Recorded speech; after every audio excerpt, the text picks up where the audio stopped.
خب اپا همین شما چند سال می شود که در همین نزدیک کانال زندگی میکنید در همین دره؟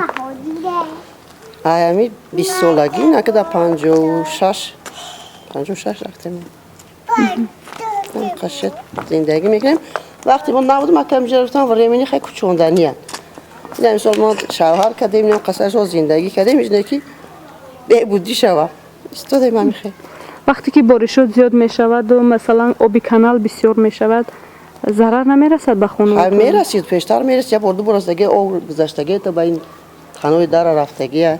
وقتی که سیل میشید بارون هم این جمع دیوال به زبور پاور چپا کرد درومت حاولین ما میبرمودیم تا بولو بند میپرتم میکشیدن ما نه سال پیشتر 10-15 سال پیشتر بود دوباره سه بار همین واقعه شدگیه یکی 6-7 سالسی که وای نیست اون زلال ندیدیم.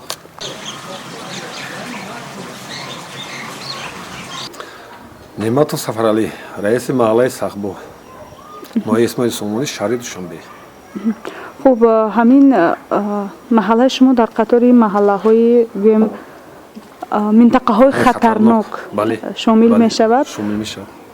خب اینجا مثلا یکم بار پیشنهادا بودن که مثلا خانه ها کچونده شود یا اینکه وضعیت چگونه است؟ نه رسما در محله منای سخبو از طرف یگان مقامات پیشنهاد نشده است. یگان مجلس عمومی نشده است که در مجلس پیشنهاد شده که منای محله و محله برطرف شوند. در من میدونم که پیشنهادی رسمی شدگی نیست.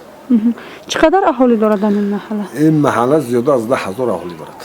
زیاده از 10,000 اهالی؟ 1100 چند 1160 یا 1100 انا خوجگی است. خب در همین جو مثلا خانه ها خیلی گویم به ترتیبونه ساخته؟ به ترتیب خانه ترجیح من همین ساختمان خانه در نقشه که همین مردم خانه ساخته خانه 1950 1960 بنا کرده منزل حکومتی را اینا اون ترتیب معین ساختمانی ندارن. نماینده‌های حالت فوق العاده گفتن که مثلا در همین منطقه‌ای که در محله شما حالت احتمالی ترکیش زمین بیشتر است. این متخصص معین میکند. این متخصصی که هست من همین سنجشی متخصصی که اوید زمینه ما معین میکنه. اگه ما معین کردن بتونیم. دیگه در حقیقت این منطقه سفید خاک است. خود اخر ممکن زمین شیند. خود اخر ممکن که زمین یگان حوزه فلاکت طبیعی دچار شود. این که متخصص معین میکند. ما زیاده از چی بگم 50 سال 60 سال شدیم و زمین خیلی حادثه نشده است مونده. دیگه من گفتم در کوچه پایان 6-7 خانه حسابی که سفید خاک بودن 6 تا خشونه حسابی مثال انا در بالای خاک بنیاد کردن منزل اسمش 6 تا حکومت حکومت دید حکومت چاره جویی کرد.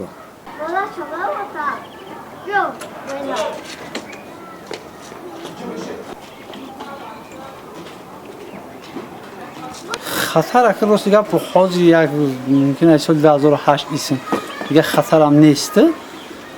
وقتی همون خیلی حکومت شورای پشت بودن بعد همون وای نبود نگاه بین که نبود خلاور نبود در زنبه ها همینجا توزه نمی کردن همین حساب زنبه که پر میشید سیل میمد خیلی خود یک راست دیگه 5-6 تا شد یکون خطر تهدید نمیکنه. اینکه در حقیقت بود در خونه من درآمدگی بود سیل اینجا خونه داشتم خونه را همین حساب کندگی چپا کردگی